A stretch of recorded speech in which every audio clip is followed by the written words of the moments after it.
ونصلي على رسوله الكريم أما بعد فأعوذ بالله من الشيطان الرجيم بسم الله الرحمن الرحيم واعف عنا واغفر لنا وارحمنا أنت مولانا فانصرنا على القوم الكافرين صدق الله العظيم وصدق رسوله النبي الكريم.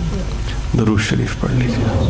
کے حوالے سے ہماری گفتگو کا سلسلہ چل رہا تھا، آج اسی کا تسلسل ہے. گزشتہ نشست میں توبہ کے فوائد آپ کے سامنے بیان کیے گئے. حضرت سیدنا نوح علیہ نبینا وعلیہ الصلاۃ والسلام کا واقعہ، جس میں حضرت نے اپنی قوم کو متوجہ کیا کہ اللہ سے تم توبہ کرو تو اللہ تعالیٰ تمہیں ان انعامات سے نوازیں گے. ایک حدیث پاک میں ہے کہ اگر کوئی شخص سجدے کی حالت میں 3 بار یہ کہے رب اغفر لی رب اغفر لی رب اغفر لی، اللہ تعالیٰ سجدے سے سر اٹھانے سے پہلے اس کے گناہوں کو معاف فرما دیتا ہے. رب اغفر لی، اے میرے رب، اے میرے پروردگار میری بخشش فرما، اے میرے پروردگار میری بخشش فرما. اس میں جو چیز ملحوظ رہے وہ یہ کہ ایک تو یقین کی اعلیٰ سطح پیش نظر رہنی چاہیے، اور دوسرا 100% اپنے گناہوں پر ندامت ہو. ایک حدیث پاک میں فرمایا کہ الندم توبہ، توبہ تو نام ہی شرمندہ ہونے کا ہے. اگر شرمندگی نہیں ہے تو پھر توبہ کیسی؟ تو 3 بار رب اغفر لی اگر سجدے کی حالت میں کہا تو اللہ تعالیٰ سر اٹھانے سے پہلے سارے کے سارے گناہ معاف فرما دیتے. اور یہ سجدے کی حالت میں جب آپ نوافل پڑھ رہے ہوں تو پھر اللہ کے حضور اس موقع کو غنیمت جانیں. جب آپ سجدے میں ہوتے ہیں، جب ہم لوگ سجدے میں ہوتے ہیں تو بظاہر ہم زمین پر ہوتے ہیں، لیکن در حقیقت ہم انتہائی بلندی پر، انتہائی اعلیٰ درجات پر ہوتے ہیں. اس لیے کہ اللہ کے ہاں ضابطہ ہے کہ جو اپنے آپ کو جتنا جھکاتا ہے اللہ پاک اس کو اتنا ہی بلند فرماتے ہیں. جتنا جھکتے جاؤ گے اللہ کے لیے. ایک فائدہ یہ بھی ہے کہ جو اللہ کے سامنے جھکتا ہے اللہ اس کو کسی اور کے سامنے جھکنے نہیں دیتے، اور جو اللہ کے سامنے نہیں جھکتا، بے نیازی اختیار کرتا ہے اور تکبر اختیار کرتا ہے، جھکنے کی ضرورت محسوس نہیں کرتا، پھر وہ در در جھکتا ہے، گھر گھر جھکتا ہے. جو اللہ کے سامنے جھکتا ہے اور جھکنے کو معمول بناتا ہے اور اپنی ضرورت سمجھتا ہے ندامت کے ساتھ، شرمندگی کے ساتھ، تو ایک تو یہ ہے کہ جتنا جھکے گا اللہ تعالیٰ اس کو اتنا سر بلند فرمائیں گے.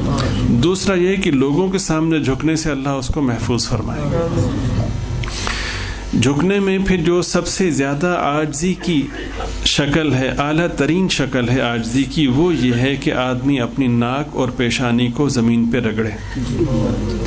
ناک اور پیشانی کو زمین پہ رگڑنا یعنی سجدہ کرنا، یہ عاجزی کی اعلیٰ ترین شکل ہے، اپنے آپ کو مٹانے کی اعلیٰ ترین شکل ہے، اپنی انا کو کچلنے کی بہترین شکل ہے. اس سے بڑھ کر کوئی اور شکل ہو نہیں سکتی. جب کوئی شخص اپنی انا کو، اپنی ذات کو، اپنی برتری کو اللہ کے سامنے یوں کچلتا ہے تو پھر اللہ کی ذات تو بڑی قدردان ذات ہے، بہت قدردان ذات ہے. اللہ تعالیٰ پھر اس کو وہ رفتیں عطا فرماتا ہے کہ اس نے کبھی سوچا بھی نہیں ہوتا. اللہ کا وعدہ ہے من تواضع للہ رفعہ اللہ، جو اللہ کے لیے عاجزی اختیار کرے گا اللہ تعالیٰ اس کو سر بلند فرمائیں گے. حضرت خواجہ عزیز الحسن مرزوق رحمۃ اللہ علیہ نے اس کیفیت کے حوالے سے بڑی عجیب و غریب بات ارشاد فرمائی. ہمارے ایک استاد محترم تھے، اللہ تعالیٰ غریق رحمت کرے، درجات بلند فرمائے. انہوں نے سبق کے دوران ہمیں، مسلم شریف کے سبق کے دوران یہ باتیں بتائیں جن کا میں خلاصہ آپ کی خدمت میں عرض کر رہا ہوں.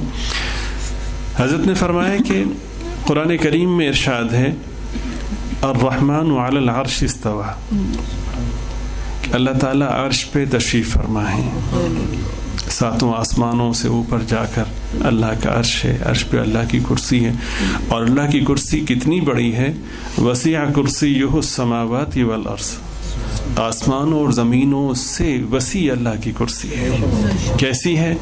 وہ ویسی ہے جیسا کہ اس کی ذات کو زیبا ہے، نہ ہم نے دیکھا ہے، نہ دیکھ سکتے ہیں، نہ ہم اس کا ادراک کر سکتے ہیں، البتہ بغیر دیکھے بغیر سمجھے ایمان رکھتے ہیں۔ اگر ایمان نہیں رکھیں گے تو آیت الکرسی پر ایمان نہیں ہوگا، آیت الکرسی پر ایمان نہ ہوا تو قرآن پر ایمان نہیں ہوگا۔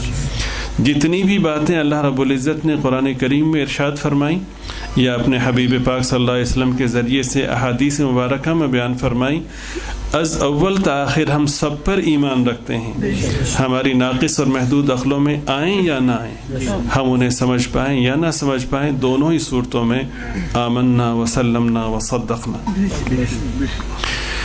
حدیث پاک میں ہے کہ جب بندہ سجدے کی حالت میں ہوتا ہے تو اس کا سر اللہ کے قدموں کے درمیان میں ہوتا ہے۔ اس کا سر کہاں ہوتا ہے؟ اللہ کے قدموں کے درمیان میں ہوتا ہے۔ اور اللہ کی ذات کہاں تشریف فرما ہے؟ عرش پہ تشریف فرما ہے۔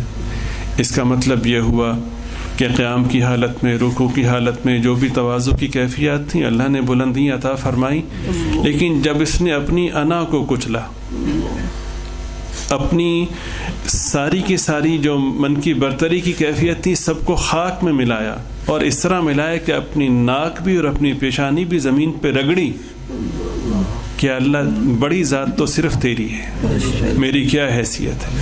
تو اللہ نے کیا قدردانی فرمائی؟ اللہ تعالیٰ نے پھر قدردانی یہ فرمائی کہ حدیث پاک کے مطابق اس کا سر اللہ کے دونوں قدموں کے مابین میں، اور اللہ پاک عرش پہ تشریف فرمائے تو گویا جب یہ سجدے میں گیا تو اللہ نے اس کو عرش پہ پہنچا دیا۔ اللہ تعالیٰ نے اس کو پھر اتنی بلندی عطا فرمائی۔ حضرت نے اس موقع پر بڑا خوبصورت شعر فرمایا کہ اور اس لذت کو محسوس کریں آپ، ہم سب کی ضرورت ہے، اور سجدے کو طویل کر دیں، اور یہ کیفیت ہو کہ مولا کے قدموں سے لپٹ گئے ہیں، تب اٹھیں گے کہ جب اللہ تعالیٰ ہمیں معاف فرما دیں۔ اور یہ طے شدہ ہے کہ جب کوئی شخص اپنی انا کو کچلتا ہے، کسی کی منت سماجت کرتا ہے، وہ ہزار ناراض ہو بالآخر اس کو رحم آ ہی جاتا ہے۔ دیکھیں نا، کوئی کسی سے ہم ناراض ہوں، ہمارے پاؤں پکڑ لے، اول تو یہ ہمارے لیے جھٹکا ہوگا، بہت بڑا دھچکا ہوگا کہ یہ شخص پاؤں میں گر گیا، پھر بھی ہمارا غصہ کم نہ ہو تو وہ کہے جی میں نے پاؤں نہیں چھوڑنا، تو بالآخر ہم شرمندہ ہو جاتے ہیں، یا ہم یہ سوچتے ہیں کہ یار اب اس سے بڑھ کے کیا ہو، ہم معاف کر دیتے ہیں۔ اسی طرح اگر کوئی شخص اللہ بہت ناراض ہو، اس نے بے انتہا جرائم کیے ہوں، بے انتہا گناہ کیے ہوں، لیکن جب بھی اللہ کے قدموں پہ لپٹ جائے، اللہ کے قدموں سے لپٹنے کی شکل سجدے کی حالت ہے۔ سجدے کی حالت میں طے کر لے کہ میں اپنا سر تب اٹھاؤں گا سجدے سے کہ جب میرا رب مجھے معاف کرے گا، اور رونے دھونے کو اختیار کرے۔ یہ جو رونا دھونا ہے یہ بہت قیمتی ہے، بہت قیمتی۔ وہ آنکھ ہی کیا جو اللہ کے سامنے نہ روئے، صلی اللہ علیہ وسلم،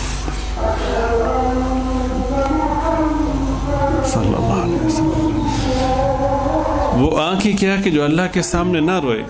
حدیث پاک میں ہے کہ اللہ کے خوف سے، اللہ کی عظمت سے، اللہ کے رعب اور دبدبے اور اس کی کبریائی کی بنا پر اگر کسی شخص کی آنکھ سے آنسو بہہ کر رخسار پہ جاری ہو گیا، بہہ نکلا، اللہ تعالیٰ اس جسم کو آگ پر حرام کر دیتا ہے۔ اور یہ رونا، بعض لوگ کہتے ہیں جی ہمیں رونا نہیں آتا، اللہ نے اس کی بھی تدبیر بتائی۔ اللہ پاک فرماتے ہیں رونا نہیں آتا تو رونے والوں کی شکل بنا لو، ہم اس کو بھی قبول کر لیں۔ بس اس موقع پر یہ تصور ہو کہ یہ کیفیت ہو اور یہ یقین اور ایمان ہو۔ آپ اس بات کو ذہن میں رکھیں، میں بار بار عرض کرتا ہوں کہ کوئی بھی عمل، کوئی بھی نیکی ضائع نہیں جاتی۔ ہم گلہ کرتے ہیں، توبہ کر رہے ہیں، گناہوں کی معافی مانگ رہے ہیں، ہم معافی مانگتے ہی نہیں۔ بے شک سجدہ یہاں کر رہے ہیں، دھیان ہمارا لاہور کی مارکیٹوں میں۔ آپ اپنے آپ کو لائیں کہ میں اللہ کے قدموں میں ہوں، توجہ تو کریں، پھر آپ مانگ کر کے دیکھیں۔ اللہ تعالیٰ بہت ہی کرم فرماتے ہیں وَكَانَ سَعْيُكُمْ مَشْكُورًا، تمہاری کوششوں اور تمہاری مساعی کی قدردانی ہوگی۔ اللہ تعالیٰ ہم سب کو یقین نصیب فرمائے، عمل کی توفیق عطا فرمائے۔